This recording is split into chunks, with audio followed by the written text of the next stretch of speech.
Bom dia, meus amados, muita paz no seu coração, uma semana maravilhosa e abençoada na graça de Deus. Que Ele nos dê sabedoria para viver e aplicar a sua palavra corretamente para uma vida feliz, em harmonia com todos e principalmente com paz no nosso coração. Amém. Hoje nós vamos continuar Atos 28, de 11 a 22, e o título é: Você sabe qual era a esperança de Israel ao querer matar Paulo?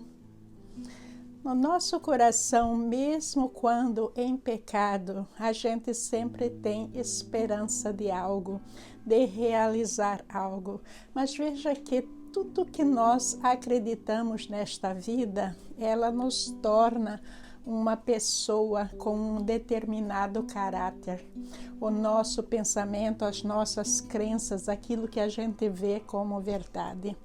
E nas coisas de Deus também não é diferente. A gente vai ver os israelitas agindo de uma maneira muito inapropriada, de uma maneira muito pecaminosa. Mas por que é que eles estão agindo assim? Porque eles acreditam que eles estão certos. E muitos deles sabem que eles estão errados, mas eles querem de qualquer maneira impor a sua verdade, mostrando, mesmo usando a violência, usando o crime, a força, que eles estão certos. Mas dentro dessa pecaminosidade, o que vocês acham? Qual que é a esperança deles, os israelitas, em matar Paulo? Vamos primeiro à palavra de Deus, depois eu voltarei com as explicações. Leitura de Atos, capítulo 28, versículos de 11 a 22. Passados 3 meses, embarcamos num navio que tinha passado o inverno na ilha. Era um navio alexandrino que tinha por emblema os deuses gêmeos Castor e Pólux.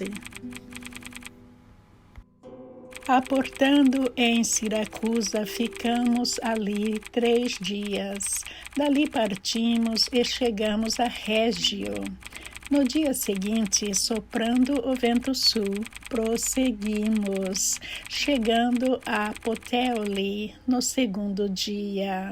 Ali encontramos alguns irmãos que nos convidaram a passar uma semana com eles e depois fomos para Roma. Os irmãos dali tinham ouvido falar que estávamos chegando e vieram até a praça de Ápio e as 3 vendas para nos encontrar. Vendo-os, Paulo deu graças a Deus e sentiu-se encorajado. Quando chegamos a Roma, Paulo recebeu permissão para morar por conta própria, sob a custódia de um soldado. 3 dias depois, ele convocou os líderes judeus. Quando estes se reuniram, Paulo lhes disse: Meus irmãos, embora eu não tenha feito nada contra o nosso povo, nem contra os costumes dos nossos antepassados, fui preso em Jerusalém e entregue aos romanos.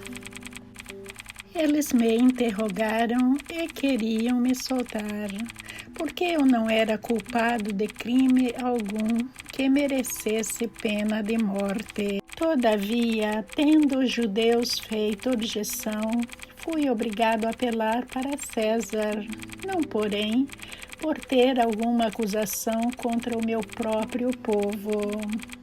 Por essa razão, pedi para vê-los e conversar com vocês. Por causa da esperança de Israel, é que estou preso com estas algemas. Eles responderam: Não recebemos nenhuma carta da Judéia a seu respeito, e nenhum dos irmãos que vieram de lá relatou ou disse qualquer coisa de mal contra você.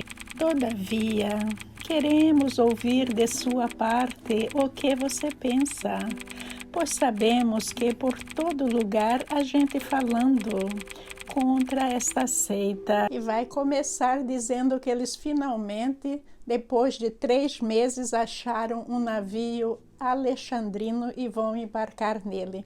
E nesse navio havia um emblema com a figura de deuses gêmeos que são Castor e Pólux. Esses deuses, antigamente, eles acreditavam ser os deuses dos marinheiros que protegiam a navegação. E isso mostra para nós que eles estavam envolvidos em muita idolatria naquela época, ainda acreditando nesses deuses, ao invés de acreditar em nosso Senhor Jesus Cristo. E o fato deles terem aguardado 3 meses para embarcar, para seguir viagem, é porque, lembrem-se que quando eles naufragaram e chegaram lá na ilha, era um período do inverno e os ventos contrários eram intensos e por isso eles naufragaram. Aí eles esperaram esses 3 meses e era para que o clima mudasse. Agora que o clima estava calmo, eles decidiram embarcar nesse navio alexandrino e seguir rumo a Roma. Por favor, pessoal, inscreva-se no nosso canal, curta, comente e compartilhe. Muito obrigada. E daí Lucas vai continuar descrevendo onde é que eles estavam passando para a gente ter uma ideia da viagem deles. Siracusa era o porto mais importante ali e ficava numa ilha chamada Sicília. E todos vocês devem conhecer o matemático Arquimedes. Esse matemático morava em Siracusa. E vocês conhecem, por curiosidade, a história de Arquimedes? Diz a história que ele estava lá fazendo a sua equação matemática na areia, tentando descobrir aquilo que ele estava pensando, seguindo o rumo dos seus pensamentos. Aí veio um soldado romano e colocou uma adaga, que é uma espada pequena, uma faca assim, tipo espada de 2 gumes, na sua garganta. Ele continuou trabalhando na sua equação. Quando ele sentiu que aquela faca estava quase cortando a sua garganta, ele disse: "Pare, você está atrapalhando a minha equação." E isso aí, para mim, mostra que a pessoa, ela vive dentro daquilo que ela acredita. A ilha toda sendo invadida, mas para Arquimedes a sua realidade era matemática. Ele vivia disso e ele morreu disso. Veja que coisa interessante, está bem dentro desse assunto de hoje. Veja que Paulo estava dentro das suas circunstâncias, do naufrágio, e agora ele sendo levado para Roma. E para Roma era algo que ele queria, porque ele queria também levar a palavra boa nova em Roma. Paulo agiu como Arquimedes agiu. Arquimedes acreditava na matemática, Paulo acreditava em Jesus Cristo.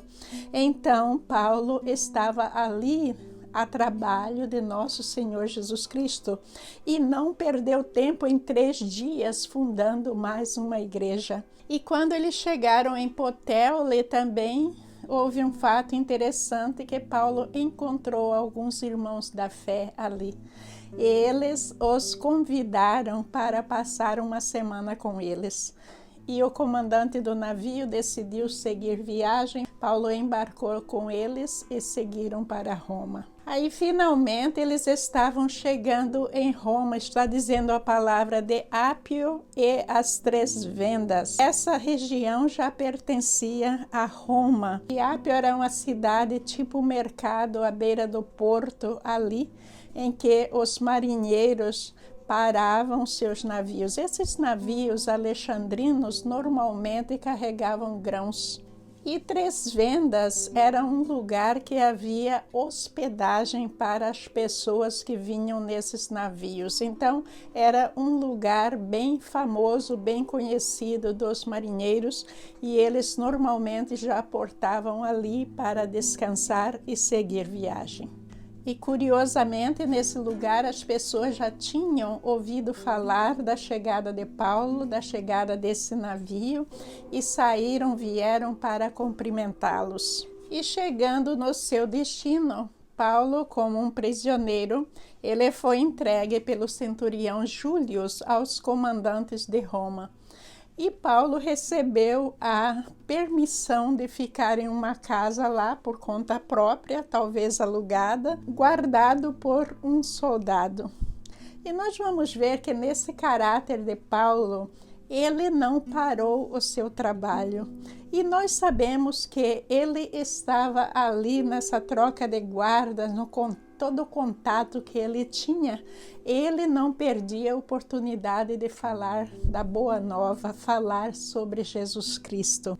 Para vocês verem esse trabalho de Paulo nessa época, nós vamos ler trecho da carta dele enviado aos Filipenses quando ele estava lá nessa prisão em Roma. Leitura de Filipenses 1, 13 e 14. Pois todos aqui, incluindo toda a guarda do palácio, sabem que estou preso por causa de Cristo. E por causa de minha prisão, a maioria dos irmãos daqui se tornou mais confiante no Senhor e anuncia a mensagem de Deus com determinação e sem temor. E a gente pensaria que depois dessa longa viagem, de todo o sofrimento do naufrágio, Paulo não via a hora de encontrar com César, de explicar a sua situação, esclarecer e ser livre. Mas sabe o que Paulo fez? Vocês viram aí na palavra, a primeira coisa que ele fez foi mandar chamar os líderes judeus. Toda a pregação de Paulo, o tempo todo lugar que ele chegava, ele falava primeiro com os judeus. Porque Paulo era visto pelos judeus como um traidor. Paulo era um judeu e também um romano. Mas porque Paulo aceitou nosso Senhor Jesus Cristo, tanto para a família dele quanto para os judeus, ele era um traidor, ele havia traído a sua pátria. Mas para Paulo, pelo seu amor pela sua gente, ele queria, antes que eles soubessem quem ele era, levar a boa nova para eles. Ele aproveitava essa oportunidade. E daí o que acontecia quando eles descobriam que Paulo era judeu e que estava com Jesus Cristo? Eles saíam atrás de Paulo a pedradas, eles expulsavam Paulo das cidades, eles estavam perseguindo ele, querendo matar o tempo todo. Mas no coração de Paulo, ele queria que a sua gente fosse convertida. Então, ele sempre foi assim, e na sua última parada, antes da sua morte, não poderia ser diferente. Ele primeiro foi aos líderes judeus. E Paulo vai começar aí a sua sexta defesa. É a sexta e última vez que ele vai se defender perante desses líderes judeus, perante dos governadores, e agora perante de César. E nós vamos ver que ele vai começar falando que ele era um judeu, que ele havia sido educado com Gamaliel. E dizem que Paulo estava sendo educado para ser um rabino dentro do próprio templo. E Paulo também pertencia ao Sinédrio naquela época. Então, Paulo era uma pessoa muito influente. Agora, ele vai dizer que ele não traiu de maneira nenhuma os seus antepassados, porque a esperança desse povo judeu estava naquilo que os seus antepassados, Abraão, Isaque e Jacó, receberam de Deus, acreditavam e viveram a vida toda falando sobre isso. Mas que esperança é essa, vocês sabem? Paulo vai dizer aos líderes judeus que lá em Jerusalém, na Cesareia, eles queriam sim libertar Paulo, mas Paulo se recusou. Paulo apelou por César. Mas o que Paulo não está explicando ali é que nós sabemos que esses líderes judeus queriam que Paulo estivesse em liberdade para quê? Para arrumar uma emboscada e matá-lo antes que ele chegasse no Sinédrio. Então, aquilo que eles estavam falando para Paulo, que ele iria ter um julgamento justo lá no Sinédrio, era mentira, porque eles estavam armando essa emboscada. E não sei se vocês se lembram, um sobrinho de Paulo apareceu, a única pessoa da família de Paulo que veio em seu socorro foi um sobrinho dele. Apareceu e disse para Paulo o que estava acontecendo. E Paulo instruiu esse sobrinho para falar com o comandante, e daí todos ficaram sabendo dessa trama. E é por isso que Paulo pediu para falar com César, porque Paulo também é um cidadão romano e é contra a lei um cidadão romano ser preso sem justa causa. E quem ainda não sabe sobre essa esperança de Israel deve estar aguardando, ansioso para que eu diga. O fato é que esses líderes judeus, eles acreditavam na profecia de Daniel sobre a vinda do Messias e sobre a ressuscitação dos mortos. Está escrito em Daniel 12:2: muitos dos que estão mortos e enterrados ressuscitarão, alguns para a vida eterna e outros para a vergonha e a desonra eterna. Vocês estão vendo? Eles tinham essa esperança. E essa esperança é que eles ressuscitariam.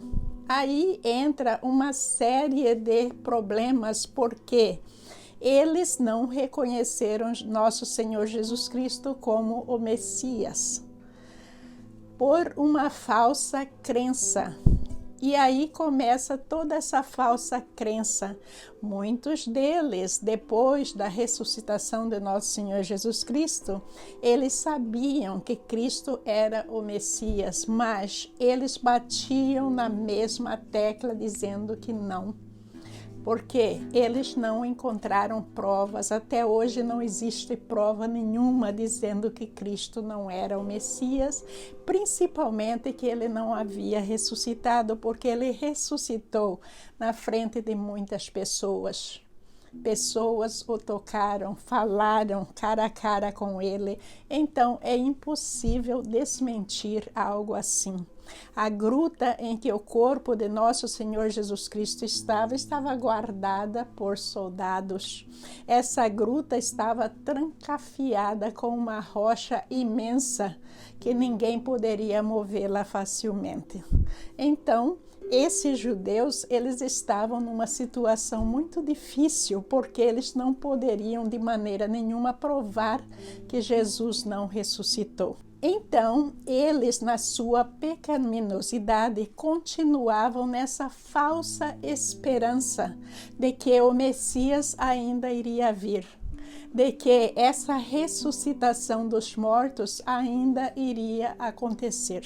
Ou eles continuavam ou decidiram por conveniência pregar isso para que a igreja não caísse, para que a igreja não se voltasse para o cristianismo. Vocês estão vendo aí que é uma falsa esperança? Sim, porque essa esperança está baseada na verdade deles. Sim, mas qual é a esperança que trazia para eles com a morte do apóstolo Paulo? Essa é a pergunta que eu fiz para vocês. Porque eles acreditavam que o Messias ainda estava por vir. E eles queriam que todo o povo acreditasse nisso, não naquilo que Paulo estava pregando, que ele já tinha vindo, que ele havia sido morto e ele ressuscitou no terceiro dia. Ele viveu entre eles por algum tempo ali, provou a sua ressuscitação e depois voltou para o Pai. Eles estavam agindo como qualquer descrente, qualquer pessoa que não entende realmente o que está sendo pregado. Ele tende a desmentir, a desmoralizar a outra pessoa, porque a sua verdade muitas vezes é uma verdade mentirosa. Muitas vezes, às vezes não, porque existem os falsos profetas, mas existem muita gente como o apóstolo Paulo, que naquela época foi martirizado. Por quê? Porque essas pessoas não acreditaram na verdade que a Boa Nova trouxe. O apóstolo Paulo pregando, acreditando em Jesus como o Messias, e eles não. Então eles queriam eliminar o apóstolo Paulo para continuar pregando aquilo que eles acreditavam. E não só eliminar o apóstolo Paulo, mas havia uma caça aos apóstolos. Eles queriam eliminar naquela época os apóstolos, os cristãos. As pessoas viviam pregando muitas vezes às escondidas, com medo de aparecer por causa de tudo isso. Esses judeus vão dizer que eles não receberam carta nenhuma da Judeia a respeito de Paulo, porque essa carta tinha sido enviada a César. Então, há possibilidade que eles não receberam essa carta. E se havia alguma carta aos judeus, com certeza foi perdido no naufrágio do navio. Vamos ver uma coisa que esses judeus já sabiam sobre Jesus Cristo, sobre os cristãos, sobre o Nazareno, porque em seguida eles vão dizer: há gente falando contra essa seita. Veja que falta de desrespeito. Isso aí me dói o coração, porque são altos representantes da igreja, da sinagoga naquela época, chamando o cristianismo de seita. A seita dos nazarenos. Isso é algo muito ofensivo a nosso Senhor Jesus Cristo e também até ao apóstolo Paulo. Eu pesquisei um pouquinho sobre Roma naquela época. Na época em que Paulo chegou lá, Roma tinha aproximadamente 800 anos. E o famoso Coliseu que a gente conhece ainda não havia sido construído. Roma tinha uma população de cerca de 2 milhões de pessoas, sendo que 1 milhão de pessoas eram livres e 1 milhão de pessoas eram escravos. E a sociedade era dividida em 3 classes. Uma pequena alta classe composta dos ricos, dos poderosos. Aí vinha uma grande classe dos pobres e uma pequena classe dos escravos. Analisando o tipo de sociedade, a gente vê o que é que a gente pode esperar de um César, de um local como Roma. Qual é o tipo de julgamento que Paulo vai receber ali? E nós vamos ver que essa alta classe, que é a classe que determinava, junto deles estavam também essa alta classe dos judeus, que faziam parte das sinagogas, dos templos e também participavam do sinédrio. E todas essas leis não são como agora. Por isso que a gente vê uma diferença muito grande no que diz respeito a esses julgamentos. Nós vamos terminar este capítulo amanhã, na graça de Deus, para encerrar esse livro. Agradecendo ao Pai por essa oportunidade maravilhosa de aprendizagem e que Ele acrescente muita sabedoria em nossas vidas para que a gente entenda cada vez mais a Sua palavra e a viva. Que Jesus nos abençoe abundantemente no dia de hoje e sempre. Amém.